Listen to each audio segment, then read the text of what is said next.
નમસ્કાર વિદ્યાર્થી મિત્રો, કેમ છો? મજામાં? 11 સાયન્સ ભૌતિક વિજ્ઞાન પ્રકરણ નંબર 7 કણોનું તંત્ર અને ચાક ગતિ. લાસ્ટ 15 લેક્ચરની અંદર આપણે વાત કરી હતી કે કણોનું તંત્ર એ સંતુલન સ્થિતિમાં કઈ રીતે રહી શકે.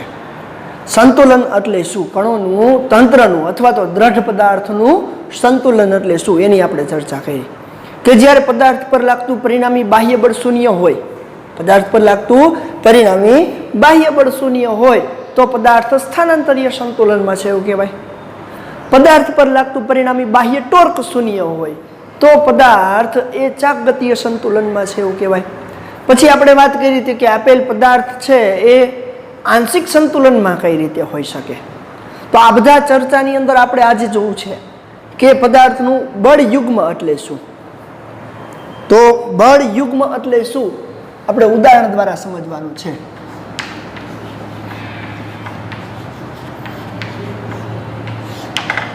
શબ્દ સાંભળીને આપણને એવું થાય કે આ બળ યુગ્મ શું હશે. યુગ્મ એટલે કપલ, કપલ એટલે જોડીમાં, કપલ એટલે જોડમાં.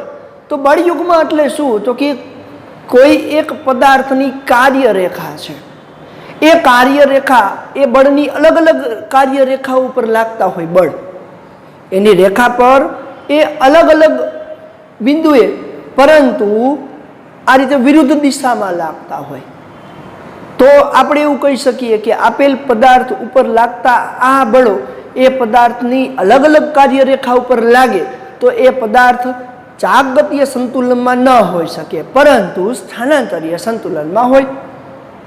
તો બળયુગ્મ એટલે શું એને સમજવા માટે આપણે એક ઉદાહરણને જોશું. તો પહેલા તો બળયુગ્મ એટલે શું એની વાત કરીએ. બળયુગ્મ એટલે શું? તો કે દ્રઢ પદાર્થ કે કણોના તંત્ર પર, અહીંયા આપણે દ્રઢ પદાર્થની જ વાત કરીએ. દ્રઢ પદાર્થ પર લાગતા બળ, લાગતા બળો એ સમાન મૂલ્યના, સમાન મૂલ્યના અને આ બળની કાર્યરેખા, આ બળની કાર્યરેખા એ અલગ અલગ હોય, એ અલગ અલગ હોય ત્યારે લાગતા આવા બે બળોને, આવા બે બળોને બળયુગ્મ કહે છે. બળયુગ્મ કહે છે. એટલે કે કાર્યરેખા અલગ અલગ હોય, બળની કાર્યરેખા અલગ અલગ હોય તો આથી લાગતા બળો માટે કાર્યરેખા અલગ અલગ હશે, સમાન મૂલ્યના બળ હોય અને કાર્યરેખા અલગ અલગ હોય તો આપણે શું કીધું હતું? તો આગળ જુઓ, સ્થાનાંતરીય સંતુલનમાં એક જ દિશામાં બળ જતા હતા તો પદાર્થ સ્થાનાંતર કરતો હતો. પણ બીજો કિસ્સો યાદ કરવાનો છે. એની અંદર એક તરફ નીચેની તરફ બળ લાગતું હતું, એક છેડા ઉપર ઉપરની તરફ બળ લાગતું હતું. તો બળની કાર્યરેખા અલગ અલગ થઈ ગઈ પણ એ ટોર્ક એક જ દિશામાં લગાવતું હતું, વિષમ ઘડી દિશામાં. આગળનો લેક્ચર યાદ કરી લેજો. તો એનું ઉદાહરણ આપણે લઈએ. ઉદાહરણ તરીકે કોઈ એક બરણી છે, કાચની બરણી, રેડી? એની ઉપર આ ઢાંકણું હોય, આપને ખબર છે. આ ઢાંકણે તમારે ખોલવું હોય તો તમારે શું કરવું પડશે? તો કે તમારી એક આંગળીઓ અહીંયા રાખવી પડે અને એની સાથે તમારો અંગૂઠો અહીંયા રાખવો પડે. આપણી આંગળીઓ છે અને અહીંયા અંગૂઠો હોય. ચાલો, તો હવે તમારે આ બરણીને ઢાંકણાને તમારે ખોલવું છે તો તમે શું કરશો? આ બંને આંગળીઓ એટલે ચારેય આંગળીઓ અને અંગૂઠાને આ રીતે પકડો તમે બરણીને, પછી તમે આમ ફેરવશો, આમ. તો જોવો જોઈએ અહીંયા જે બળ લાગે છે એ કઈ દિશામાં હોય? આ દિશામાં. આ બળ અંગૂઠો અંદર તરફ દિશામાં, એટલે આમ તમે એને ખોલવાનો પ્રયત્ન કરો. પણ અહીંયા લાગતું બળ અને અહીંયા લાગતું બળ સમાન મૂલ્યનું હોય. રેડી? બળની દિશા વિરુદ્ધ હોય પણ કાર્યરેખા કેવી જોવો જોઈએ. કાર્યરેખા એટલે આ. તો અહીંયા આ તરફ તમે બળ લગાડો છો, આમ અહીંયા આ તરફ બળ લગાડો છો. બેયના બળ ધારો કે F જ છે, બંને પર લાગતા બળો F જ છે. તો એના ઉપર જે તમે બળ આમ લગાડ્યું આ દિશામાં, રેડી? તો બળની દિશા અલગ અલગ. કાર્યરેખા એક, તો એ કાર્યરેખા ઉપર આમ બળ લગાડ્યું છે અને આમ બળ લગાડ્યું, જેથી આપણે શું લાગે છે, આ બળની સ્થાનાંતર કર્યા વગર શું કરે છે, એના ઢાંકણાને આમ ફેરવે છે, એટલે એ આ રીતે ખુલે છે. બંધ કરવું હોય તો તમારે આ રીતે લગાવવું પડે. તો આ બરણીનું ઢાંકણ ખોલવા માટે આપણે શું કરીએ, એની બળની કાર્યરેખાઓને આ રીતે આપણે આમ લઈ. હજી એક ઉદાહરણ આપવું હોય તો આપણે આપી શકીએ. જોવો જોઈએ, ઉદાહરણ તરીકે ચુંબકીય સોય.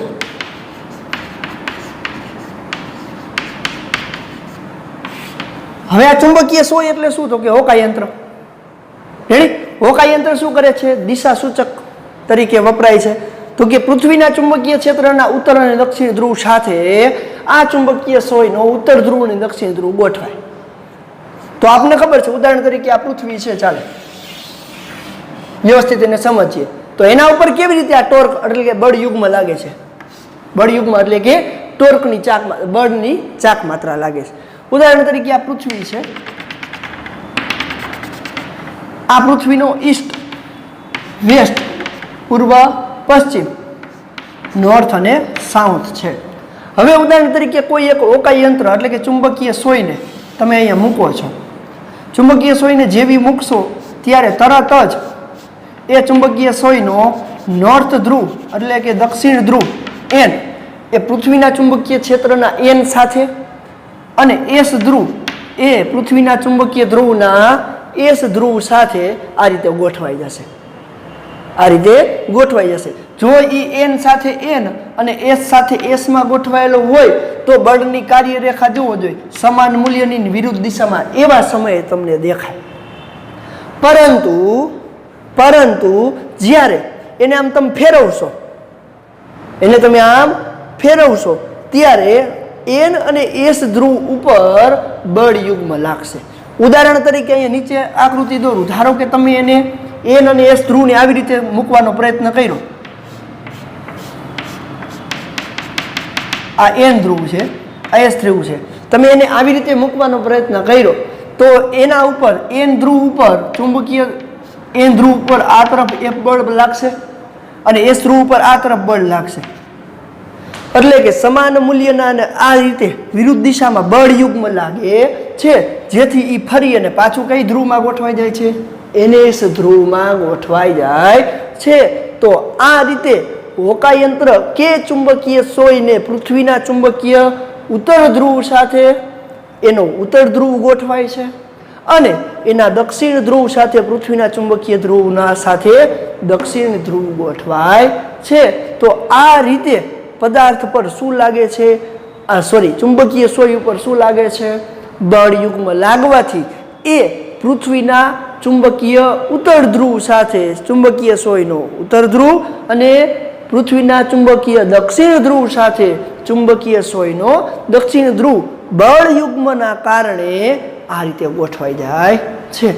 જે ગોઠવાઈ ગયા પછીની સંતુલન સ્થિતિ છે એ સ્થિતિ એટલે કે આપેલ ચુંબકીય સોયનું સંતુલન દર્શાવે.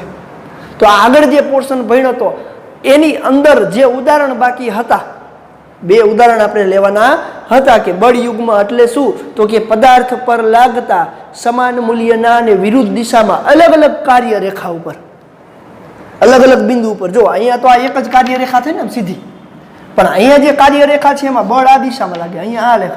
એટલે કાર્યરેખા અલગ અલગ હોય ત્યારે એના ઉપર જે ટોર્ક લાગે છે ઈ ટોર્કને શું કહેવાય?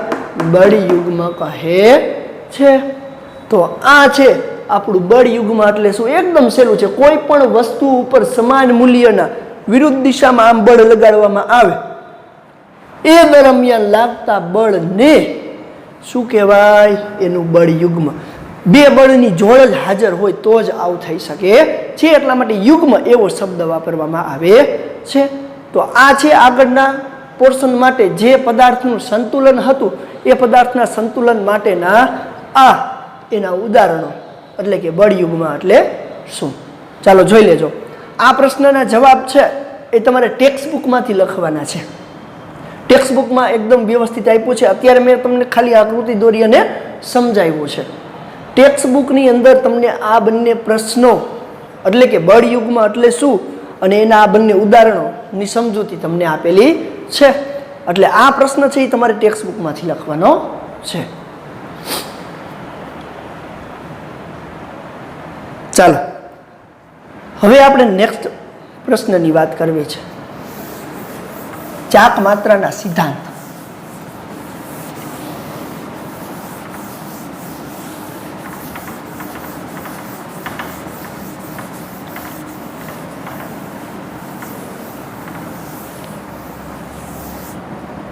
આઈએમપી પ્રશ્ન છે.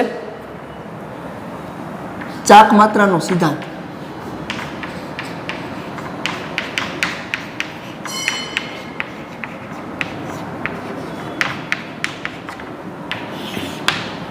ચાક માત્રાના સિદ્ધાંતની અંદર પહેલો પ્રશ્ન. ચાક માત્રાનો સિદ્ધાંત પહેલા તો આપણે પ્રશ્ન અંદર ઉદ્ભવે છે ચાક માત્રાનો સિદ્ધાંત એટલે શું.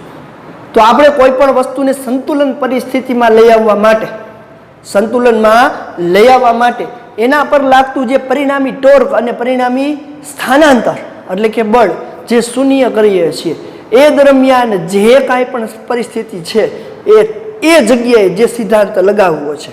એટલે કે અહીંયા આપણે વાત કરીએ છીએ ચાક ગતિ કરતા પદાર્થ માટે તો સ્થાનાંતરીય સંતુલન પણ જોશું અને ચાક ગતિના સંતુલન માટે આપણે અહીંયા ચાક માત્રા એટલે ટોર્ક નો સિદ્ધાંતની આપણે ચર્ચા કરવી છે.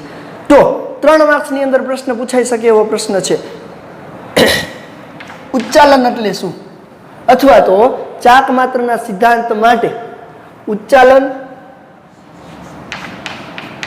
ચાક માત્રાના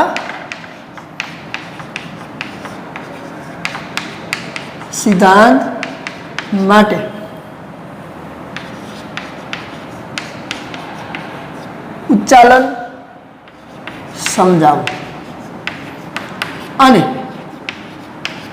ઉચ્ચાલન સમજાવો અને મિકેનિકલ એડવાન્ટેજ એટલે કે અહીંયા જે આપણે કાર્ય કરશું એનું યાંત્રિક લાભનું સૂત્ર. મિકેનિકલ એડવાન્ટેજ એટલે કે યાંત્રિક લાભનું સૂત્ર તારવું.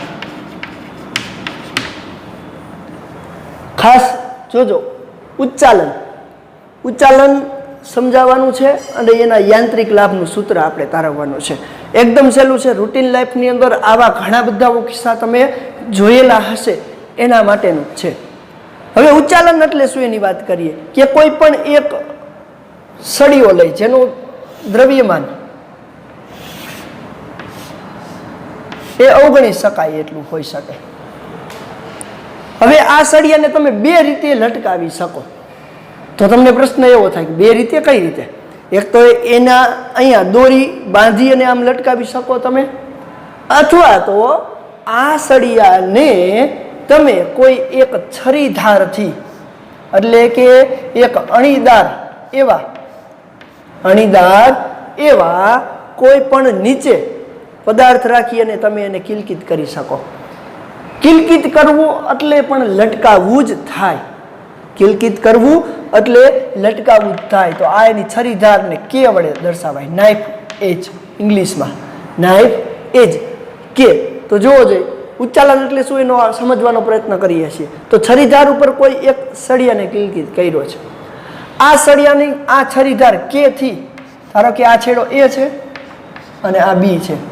તો કે થી એ બી નું અંતર D1 જેટલું લઈ લો એટલે એ કે બરાબર D1 થાય. બી કે ઇઝ ઇક્વલ ટુ D2 લઈ લો એટલે આ અંતર D2 છે. હવે આપણે એને ચાકગતીય સંતુલનમાં અને સ્થાનાંતરીય સંતુલનમાં રાખવો છે. એટલે કે સંતુલન પરિસ્થિતિમાં રાખવો છે. એટલે કે આ અહીંયા સ્થિર રહે, આ આમ નમી ન જાય અથવા તો આમ નમી ન જાય એના માટે સ્થિર રહે.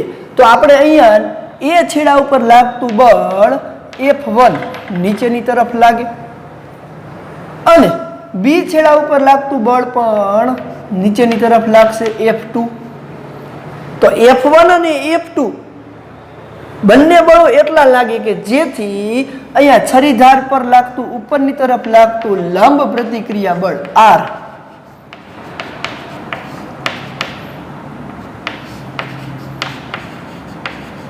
લંબ પ્રતિક્રિયા બળ જેટલું થવું જોઈએ, જેથી આ જે સળીઓ છે એ કેવા સંતુલનમાં રહે?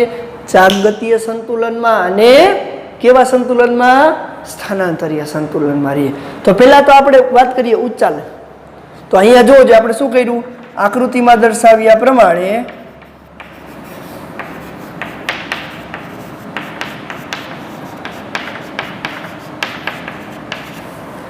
ઉચ્ચાલનમાં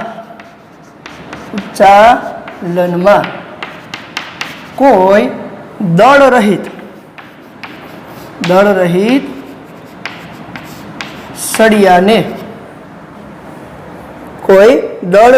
સળિયાને છરીધાર પર, છરીધાર ઇંગ્લિશમાં નાઇફ એજ કહેવાય, રેડી?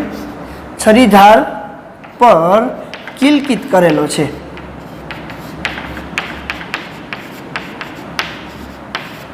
કિલકિત નો મિનિંગ થાય લટકાવવું.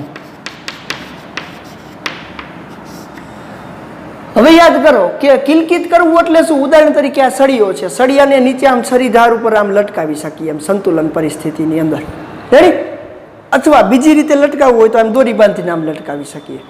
એટલે કે અત્યારે આપણે ઉચ્ચાલનની વાત કરવી છે, એટલે અહીંયા સળિયો ધારો કે સળિયાને અહીંયા નીચેની તરફ છરીધાર ઉપર કિલકિત કર્યો છે. હવે મેં અહીંયા જોવો જોઈએ, અહીંયા વચ્ચોવચ અહીંયા છરીધાર નથી લીધી, અહીંયા લીધી છે. એટલા જ માટે બંનેના બળના મૂલ્ય પણ કેવા છે? અલગ અલગ છે. કારણ કે આપણે યાંત્રિક લાભનું સૂત્ર તારવવું છે. એ શું છે એ તમને જોજો, છેલ્લે ખબર પડશે કે લ્યો આ તો આપને સાવ સહેલું છે, આ તો આપને આવડતું છે. તો અહીંયા જોવો જોઈએ ઉચ્ચાલન માટેની આદર્શ પરિસ્થિતિ વિચારી. તો આ જે પરિસ્થિતિ છે એ પરિસ્થિતિની અંદર આ છરીધાર ઉપર આ તરફ લાગતું બળ F1 અને આ તરફ લાગતું બળ F2 બંનેને સમતુલ્ય બળ ઉપરની તરફ લાગે ત્યારે એ પદાર્થ આમ નીચેની તરફ નહીં ખસે. એટલે કે કેવા પરિસ્થિતિમાં રહેશે? સ્થાનાંતરીય સંતુલનમાં રહે. તો જોવો જોઈએ આકૃતિમાં દર્શાવ્યા પ્રમાણે,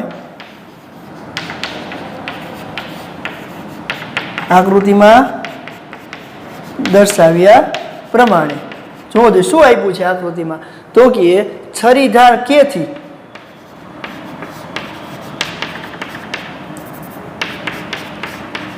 કેથી છેડા એનું અંતર D1 અને તેના પર લાગતું બળ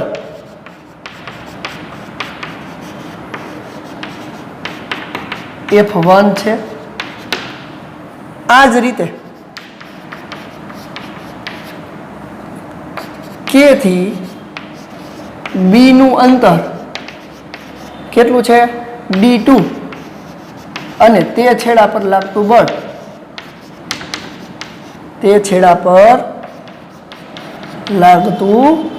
બળ F2 છે. તો સળિયો સ્થાનાંતરીય સંતુલનમાં રહીએ એના માટે શું કહી શકાય? તો કે છરીધાર પર ઉપરની તરફ લાગતું લંબ પ્રતિક્રિયા બળ એ બંને છેડા પર નીચેની તરફ લાગતા બળના સરવાળા જેટલું થવું જોઈએ. તો સળિયો સ્થાનાંતરીય સંતુલનમાં રહીએ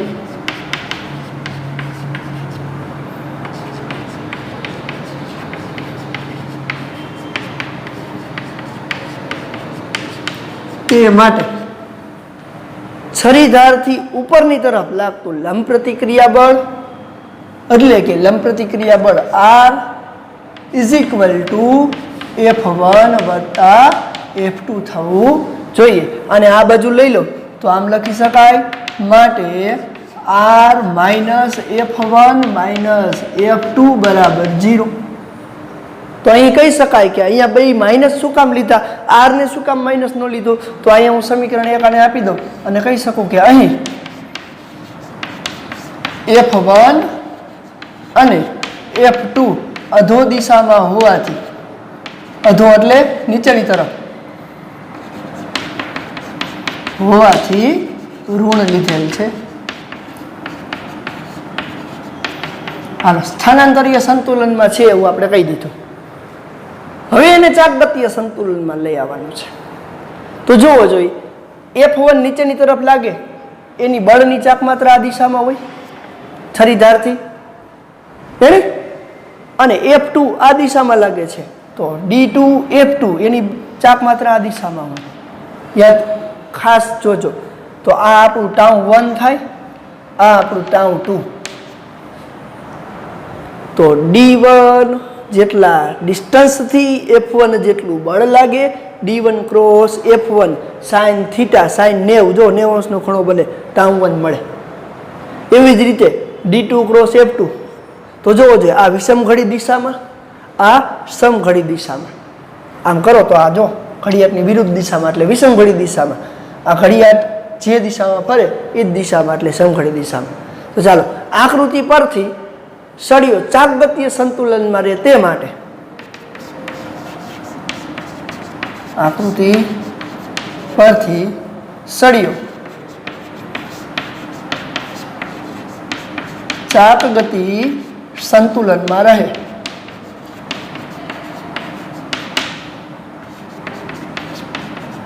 તે માટે તેના પર લાગતું પરિણામી ટોર્ક શું થવું જોઈએ? તેના પર લાગતું પરિણામી ટોર્ક શૂન્ય થવું જોઈએ. પણ આપણે ટોર્ક એટલે શું એ ખબર છે. આથી torque is equal two tau is equal two D cross F. તો અહીં એ છેડા માટે શું લખાય? ટોર્ક શું થશે એ છેડા માટે? ટોર્ક τ1 ઇઝ ઇક્વલ ટુ, જોજો અહીંયા વિષમઘડી દિશામાં હું ટોર્કને ધન લઉં તો ટોર્ક τ1 ઇઝ ઇક્વલ ટુ શું થાય? D1 ક્રોસ F1 સાઇન 90 એટલે 1. જો બંને વચ્ચેનો ખૂણો કેટલો છે? 90. એટલે હું લખતો નથી, એટલે અત્યારે માત્ર મૂલ્યની વાત કરું. તો τ1 is equal to D1 cross F1. F1 વિષમઘડી દિશામાં, તો અહીંયા લખું વિષમઘડી દિશામાં ધન લીધી છે. ટોર્કને વિષમઘડી દિશામાં ધન લેતા. હાલો, બી છેડા પર બી છેડા માટે શું લખી શકાય? બી છેડા માટે τ2 ઇઝ ઇક્વલ ટુ D2. અંતર કેટલું છે? D2. નીચેની તરફ લાગતું બળ F2, પણ ઈ સમઘડી દિશામાં છે એટલે આગળ માઇનસ નિશાની મૂકી દો. ઇન્ટુ F2 સમઘડી દિશામાં ચાક માત્રા કેવી લીધી છે? ઋણ લેતા. હાલો, તો પરિણામી ટોર્ક કેવું થવું જોઈએ? શૂન્ય થવું જોઈએ. તો પરિણામી ટોર્ક શૂન્ય એટલે કે τ1 પ્લસ τ2 ઇઝ ઇક્વલ ટુ 0 થવું જોઈએ. માટે τ1 પ્લસ τ2 ઇઝ ઇક્વલ ટુ 0. τ1 એટલે શું છે? D1 F1 plus minus minus D2 F2 બરાબર 0. અને ઓલી બાજુ જવા દો, શું થશે? D1 F1 is equal two D2 F2 ધન થઈ જાય. હવે આના ઉપરથી કહી શકાય કે એ કેવી પરિસ્થિતિમાં છે? ચાકગતીય સંતુલનમાં છે. હવે આપણે જો મેઇન સૂત્ર આપણે આ સમીકરણ 2 ઉપરથી તારવવાનું છે, જેને આપણે શું નામ આપ્યું છે? યાંત્રિક લાભનું સૂત્ર. હવે અહીંયા યાંત્રિક લાભ એટલે શું? એના માટે પહેલા તો બે અલગ અલગ રાશિઓ, આમ તો 4 ભૌતિક રાશિઓને તમારે સમજવાની છે. કઈ કઈ? D1 F1 D2 અને F2 શું છે એ સમજવું એ ખાસ જરૂરી છે. તો ચાલો પહેલા આટલું અહીંયા લખી નાખજો. હું ભૂસી નાખવાનો છું, આકૃતિ રાખીશ.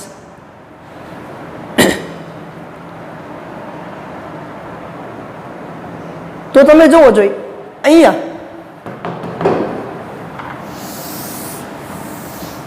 કેના જેવું તમને અહીંયા દેખાય છે? કેવી આ રચના દેખાય છે? ઉચ્ચાલન. ઉચ્ચાલન એવો શબ્દનો અર્થ હવે સમજાશે. ઉચકવું. ઉચ્ચાલન એટલે ઉચકવું. તો હવે તમે જોઈ શકો છો કે આ બાજુનો જે છેડો છે જેનું અંતર નાનું છે, આ જે છેડો છે એનું અંતર મોટું છે. તો ઓબ્વિયસલી તમે આ કેના જેવી રચના તમે વિચારી શકો કે ખાણમાંથી કોઈ પથ્થર કાઢતા હોય, ખોદતા હોય, ખાણમાંથી પથ્થર કાઢતા હોય. ઉદાહરણ તરીકે આ પથ્થર છે, એ પથ્થરને ઉચકવો છે, ઉચ્ચાલન કરવું છે, તો શું ઓલી કોસ હોય ને, કોસ એને તમે અંદર આમ લગાવો, કોસ અંદર આમ લગાવો, પછી અહીંયા નીચે એક નાનો પાણો મૂકો, તમે પથ્થર મૂકો, પછી અહીંયાથી તમે આમ બળ લગાડો, આમ બળ લગાડો તો ગમે એવો મોટો પથ્થર હોય તો પણ અહીંયાથી આમ એને ઉચકી શકાય છે. આવું તમે જોયેલું પણ હશે, લગભગ કરેલું પણ હશે. કોઈ પણ પથ્થરને, મોટા પથ્થરને ઉચકવો હોય તો તમે શું કરો છો, અહીંયાથી ઓલી કોસ આવે, જેને અલગ અલગ ભાષામાં બધા કહેતા હોય સાંગણી પણ કહેવાય. શું કહેવાય? સાંગણી.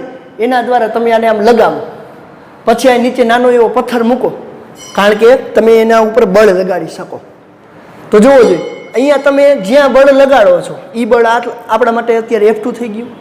આ જે અંતર છે એ આપણા માટે D2 થઈ ગયું. અહીંયા જે બળ નીચેની તરફ લાગશે, જે બળ તમે લગાવશો એ બળ તમારા માટે F1 થઈ ગયું, અને આ જે અંતર છે એ D1 થઈ ગયું. તો હવે એ અલગ અલગ અંતર, એના માટેનું નામ.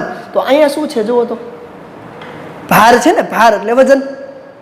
તો અહીંયા જે બળ લગાડવામાં આવે છે એને ભાર કહેવાય. F1 ને શું કહેવાય? ભાર કહેવાય. એ F1 થી છરીધારનું અંતર, એટલે અહીંયા જે અંતર છે એને ભાર ભુજા, ભુજા એટલે અંતર. તો જોવો જોઈએ આકૃતિ પરથી સમીકરણ 2 માં આકૃતિ પરથી એકદમ સહેલાઈથી આપણે સમજી લીધું. જોયું? આકૃતિ પરથી જે વસ્તુને ઉચકવી છે, તો જે વસ્તુને ઉચકવી છે એના પર લાગતું બળ એટલે F1. તો આકૃતિ પરથી જે વસ્તુને ઉચકવી છે, ઉચકવી એટલે ઉચ્ચાલન આપવું, તો ઉચકવી છે તેના પર લાગતા બળને ભાર કહે છે. શું કહે છે? ભાર કહે છે. તો અહીં આકૃતિ પરથી શું કહી શકાય? સમીકરણ 2 માં F1 બરાબર ભાર, અને F1 થી આ અંતર જેને D1 બરાબર ભાર ભુજા કહેવાય. શું કહેવાય? ભાર ભુજા. યાદ રાખજો. રેડી? આ ભાર જેને ઉચકવો છે એના ઉપર ભાર છે, એને ભાર કહેવાય. ત્યાંથી છરીધાર વચ્ચેનું અંતર એટલે ભાર ભુજા.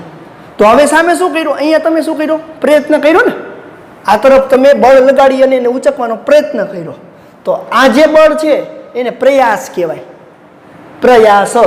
તો F2 એટલે પ્રયાસ. જે તરફ તમે પ્રયાસ કર્યો, પ્રયત્ન કર્યો, એ તમારા માટે શું થાય? પ્રયાસ. અને એ પ્રયાસથી છરીધાર વચ્ચેના અંતર D2 ને પ્રયાસ ભુજા કહેવાય. શું કહેવાય? પ્રયાસ ભુજા. એકદમ સરળ. ભાર, ભાર ભુજા, પ્રયાસ, પ્રયાસ ભુજા. તો આ સમીકરણ ઉપરથી શું કહી શકાય કે સમીકરણ 2 પરથી, સમીકરણ 2 પરથી ભારને ઉચકવું હોય તો ભાર ભુજા, ભાર ભુજા. જોજો હો, ભારને ઉચકવો હોય તો ભાર ભુજા, પ્રયાસ ભુજા અને પ્રયાસ વચ્ચે શું સંબંધ છે? તો સમીકરણ 2 પરથી હું F2 ને નીચે લઈ જાઉં, D1 ને નીચે ઉપર લઈ જાઉં, તો શું થાય? F1 ના છેદમાં F2 બરાબર D2 ના છેદમાં D1. આ જે સમીકરણ છે ને એને યાંત્રિક લાભનું સૂત્ર કહેવાય. શું કહેવાય? યાંત્રિક લાભ. ઇંગ્લિશમાં મિકેનિકલ એડવાન્ટેજ, એટલા માટે એને કેપિટલ M.A વડે દર્શાવાય. શેના વડે? MA. મિકેનિકલ એડવાન્ટેજ F1 છેદમાં F2 is equal two D2 ના છેદમાં D1. તો આમાંથી તમને એમ થાય કે કેમ ખબર પડે કે ઓછા બળે વધુ કાર્ય થાય, વધુ ભાર ઉચકી શકાય, એવું કેમ ખબર પડે? તો જોવો જોઈએ. F2 ને હું સામે લઈ જાઉં, F2 ને હું સામે લઈ જાઉં. જો તમારે વજન બળ, ભાર તમારે ઉચકવું હોય, ઓછા બળે ઉચકવું હોય, તો જેમ પ્રયાસ ભુજા મોટી, જેમ પ્રયાસ ભુજા મોટી, ભાર ભુજા નાની, એમ મિકેનિકલ એડવાન્ટેજ મોટો, યાંત્રિક લાભ વધે, યાંત્રિક લાભ વધે. જેમ પ્રયાસ ભુજા નાની અને ભાર ભુજા મોટી, એમ તમારે વધારે કાર્ય કરવું પડે, યાંત્રિક લાભ તમને ઓછો થાય આમાં કિંમત મૂકવાથી. એક સામાન્ય ઉદાહરણ દઉં. તમારે આ પથ્થરને ઉંચકવો છે, પણ તમે આ સાંગળીને વધુ અંદર જવા દો છો ને અહીંયા નાનો એવો છેડો જ બહાર રાખો છો, તમારે વધારે બળ લગાડવું પડે. એક બીજું ઉદાહરણ આપું, એકદમ સરળ. ઉંચક નીચક હોય ને, રમતગમતના મેદાનમાં ઉંચક નીચક હોય, બે સમાન દળવાળા વ્યક્તિઓ ઉંચક નીચક સરળતાથી કરી શકે. જોજો હો, કારણ કે એકબીજા સાથે સમાન દળથી એ આવી રીતે આમ ઉંચક નીચક કરી શકે. પરંતુ છરીધારને તો બદલાવી શકતા નથી. હવે પરંતુ એક તરફ છે 100 કિલોગ્રામનો વ્યક્તિ બેઠો છે અને એક 50 કિલોગ્રામનો વ્યક્તિ એક તરફ બેઠો છે, તો ત્યારે એને ઉંચક નીચક કરવું હોય તો શું કરવું પડશે? 100 કિલોગ્રામના વ્યક્તિને પગ નીચે રાખી અને આમ નીચેની તરફ ધક્કો દઈને ઊંચું થવું પડશે, તો જ ઓલો નીચેની તરફ જાય, નહીતર જઈ શકે નહીં. નહીતર એ પોતે ઉંચક નીચક ઉચ્ચાલન કરી શકતા નથી, કારણ કે એક બાજુ વજન બળ વધી ગયું છે, એક બાજુ વજન બળ ઓછું છે. અને પ્રયાસ ભુજા બેની સરખી છે, ભાર ભુજા અને પ્રયાસ ભુજા કયો તો ભલે બે સરખી છે, પણ જો ઓલા 50 કિલોગ્રામ વાળા વ્યક્તિને ઓલા 100 કિલોગ્રામ વાળા વ્યક્તિને ઉંચકવું હોય તો પ્રયાસ ભુજા આમ ખેંચવી પડે. પ્રયાસ ભુજા જેમ મોટી થઈ જાય એમ ઓછા બળે વધુ બળ વસ્તુને ઉંચકી શકાય છે. આ સૂત્ર આપણને જણાવે છે. તો આ સૂત્રને આપણે યાંત્રિક લાભનું સૂત્ર કહીએ છીએ. તો આ ચાક માત્રાના સિદ્ધાંત માટે ઉચ્ચાલન માટે યાંત્રિક લાભનું સૂત્ર, ઉચ્ચાલન માટે યાંત્રિક લાભનું સૂત્ર ખૂબ જ અગત્યનું, મોસ્ટ આઈમ્પી એટલા માટે છે. આગળના ઉદાહરણ ને સ્વાધ્યાયના દાખલા આના ઉપર છે. ખાસ જોજો, છરીધારથી આ તરફના બળોને વિષમઘડી દિશામાં લેવા, આ યાદ રાખજો. છરીધારથી જમણી બાજુના જેટલા બળો હોય એની ચાક માત્રાને સમઘડી દિશામાં લેવામાં આવે છે. ચાલો સ્ક્રીનશોટ પાડી લેજો અને જોઈ લેજો.